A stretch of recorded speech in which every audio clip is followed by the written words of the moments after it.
Hi, I'm Shaurya Thapa of Borrowing Tape, and today I'm joined with the team behind Room Taken, which is a 2024 short film that made it to the Oscars shortlist for Best Live Action Short.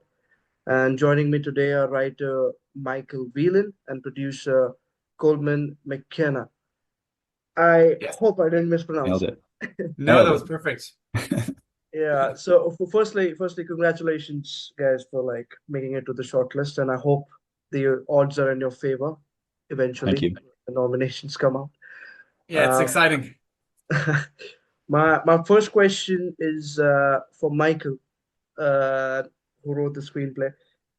Now, Michael, I must say that your film is incredibly heartwarming, and for our listeners who haven't watched the film yet, Room Taken is the story of a homeless man named Isaac who secretly finds shelter in the house of a blind woman named Victoria, and these two end up forming a unique bond. So, Michael, where did you get the inspiration, for a story like this? Yeah, it probably comes from a few different sources. The first one was probably more of a kind of subconscious thing where I maybe took a lot of insight from. But it's my partner Helene, she's French, and her great aunt is actually an elderly blind woman in her mid 90s who doesn't speak French. Or sorry, she's French. She doesn't speak English, and I don't speak French. But we spend a lot of time over there, especially at Christmas, where like we'll be in each other's company in her apartment, and sometimes I'll walk into a room, and because she's blind and because she doesn't have great hearing either, she won't even know I'm there. So it won't be until maybe I walk past her and I brush past her leg or something that she actually realizes there's even somebody there. And then sometimes I'll like, might, make her feel more comfortable by like, just letting her know that I'm sitting beside her just by, putting my hand on her shoulder or something like that. And just kind of, I guess, observing her as well, like seeing, like, even though she is surrounded by family, because she is visible, she has impairment issues with her vision. She kind of comes across quite lonely as well. Like we might be sitting around watching TV, or we might be looking at photographs, and she can't really join in the same way, and you can see it on her face, you know. So there's that element, and then in terms of like the actual genesis of, I guess, that little narrative nugget that set the kind of crux of the idea in motion was I was just traveling to work one day, and I saw a homeless person walking down the street, and they were just walking behind a blind person, an elderly blind man. And I was kind of like, obviously, I'm a big daydreamer, and I get a lot of inspiration by just watching people, but a lot of it comes from me trying to put myself in other people's shoes. And I was kind of just thinking, if I was in that position, would I try and take advantage of this situation if I was really struggling, you know? And then that kind of led into this whole bigger story with these two characters, you know, and then the world kind of built from there. And then I think it was actually later on that day I was out having drinks. I had the kind of setup for the story, and then I figured out the ending that quite that there's quite a kind of don't want to say a twist at the end, which is quite an emotional bit where everything kind of pieces together. And like, it all came quite quickly, you know. And then when I got talking to TJ, and he was looking for scripts, and I actually happened to have this, um, that scene really stuck out with him. And then when we actually decided to work on it together, we then both kind of worked on developing it out a little bit more, you know, trying to refine all the characters, and I guess the little motivations and things like that as well. Right. But even without many dialogues between them, the characters in your film are quite memorable, like Isaac and Victoria. So, Coleman, uh, my question is for you that how involved were you or the rest of the crew in the casting process for Isaac and Victoria? Mm. Yeah, myself, Michael, and TJ worked quite closely with when casting for both Isaac and for Victoria.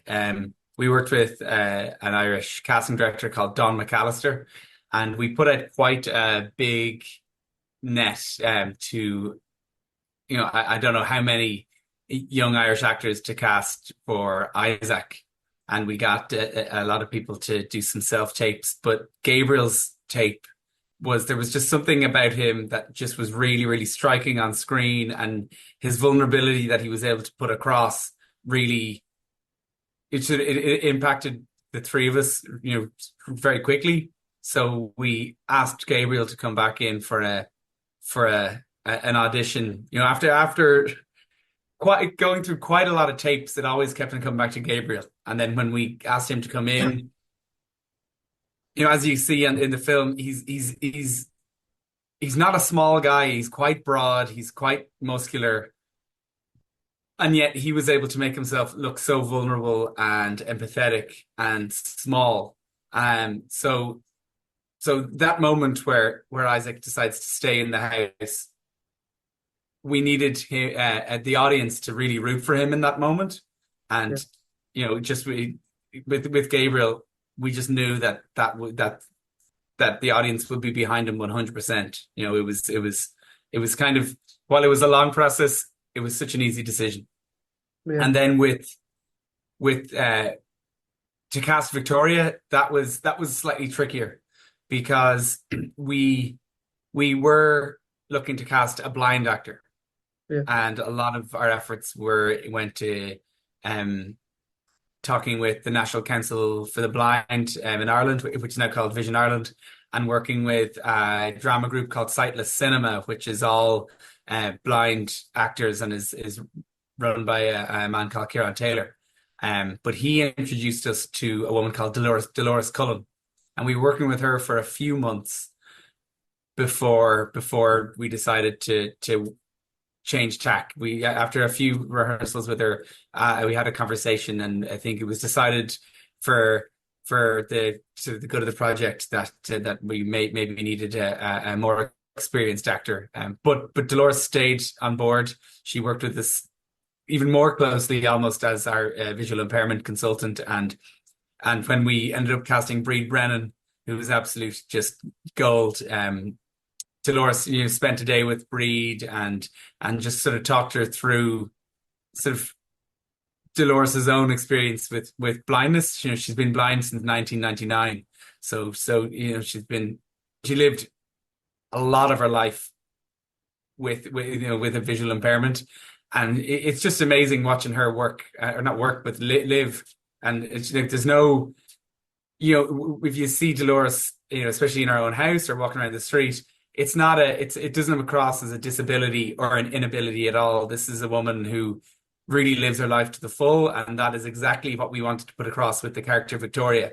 So I think having Breed spend that time with Dolores just really, really enhanced the character completely. And I know that's what Michael had, the character that Michael had written as well, but not a character that was struggling. It is a character who is blind, but not a woman who is incapable or who has lost any independence. Yeah. Now, as you mentioned, Coleman, that you have an elderly blind character in your film, but you were trying, like the cast and crew, you were trying your best to not make the character come off as, like as seeking the pity of audiences, as like just a, just a sorry case. But with the Isaac's character as well, because I mean, not only is he homeless, you also see him, sending money to his family wherever they're from, and that's like a very universal struggle, especially for migrants or immigrants, when they come to a country like the UK or any European country, because you have to like look for shelter for your own, and you also have to Mm. provide for your family back home, like whichever country they're from. And you see like right from the opening, like right from the first minute, we figure out that Isaac is a character of Nigerian descent because he's talking about Yoruba, the language. So again, like with a lot of these narratives these days, you have the risk of trauma porn. Like you don't want to fetishize or exploit a character's trauma, like be it a disabled character with like visual impairment, a character who is like struggling to make ends meet and who might be an immigrant. So this question is for both of you. Like, how did you like consciously try to not make to not make room taken from upon, to make room taken more humanized, more normalized in its narrative? Well, I think for me, and sorry, Michael, I'm going to just jump straight in, is that the first time I read the script is that Michael dealt with these things like the isolation with the elderly and migration and homelessness so delicately. Like there was never a point where the trauma, as you put it, was overblown. It was all just very, very gentle, yet quite heartbreaking at times. And I think that lent itself to make it a little bit more real because oftentimes uh, people's struggles aren't these big grand things that that happen in such explosive ways. They're really, really silent and slow and wear people down. And I think the way that Michael handled it in his script, even very early on, it was so gentle and delicate and made you really empathize with the characters in such a huge way. But I should give Gabriel a shout out again here because the opening scene, it was Gabriel's input and his advice to set it in Yoruba Yeah. because and he was dead right. If Isaac was staying with somebody from back home in Nigeria, he wouldn't be speaking in English. He would be speaking Yoruba. He would be looking for things that remind him of home and connect him to where he's from. And I think that when he is unable to stay in that space anymore, it made him even more isolated. And it was such a small thing, but it had such big consequences, and it just elevated that character so much. Just in terms of storytelling, though, as well, like just those opening sentences, like they tell you so much about who he is, what his background is. You know what I mean? Um, but in terms of like approaching that balance between, respecting the struggles of migrants or people who are going through the asylum system, the I think the approach we took in terms of the storytelling is like making sure that this is a story that feels like it could happen to anybody. Like we want people to see this and like be able to see themselves in that situation and to realize that sometimes people's circumstances just put them into this situation. But in terms of like actually like bringing in the idea around asylum, there's a narrative reason for that as well. And one thing we really wanted to do was to make sure that these characters felt as different from one another as possible. So you have this elderly blind woman who's from Ireland, but then also having somebody who's a migrant from a different country, who's younger, is of a different race, but also having a character be a migrant who maybe is couch surfing between some, maybe they have one or two contacts that they have, but once that initial contact kind of dries up, or the generosity dries up, that leaves him very vulnerable compared to somebody who maybe has grown up here and has a lot more contacts. You know what I mean? They might Yeah. be able to like get out of the situation a little bit easier. So we wanted to make him very, very vulnerable by kind of making him as isolated as possible. Okay. That makes a lot of sense. And like Coleman, my question for you is that now I'm coming, like I'm moving away from the narrative and I'm coming to the technical details now. And this might be a heavy question, but Room Taken isn't the first short film that you've produced. But, what are the challenges of just producing a short film and then, sending it for, Oscar qualifying festivals like Holly Shorts and just finding distributors? What are the hassles, especially with a short compared to let's say a TV movie, an episode or feature film?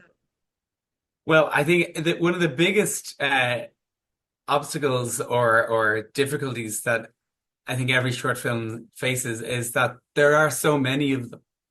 there's when you go to these festivals, you really get hit by how many incredible short films are out there. So it's about making, get really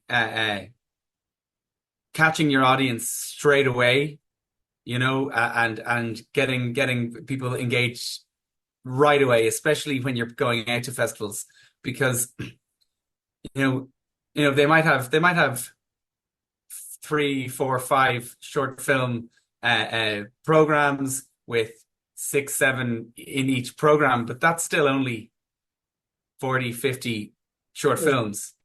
My maths, I don't know if I'm right or wrong there, but you know that might be only 5% of the submissions that were submitted to that festival. So to get into something like Holly Shorts or even local festivals like Dublin Film Festival, Cork Film Festival, Fastnet Film Festival, you have to catch people's attention straight away, straight away. So for us, it was all about that opening scene that Michael wrote, that was him sort of losing the safety blanket, and that Gabriel was able to translate to Yoruba.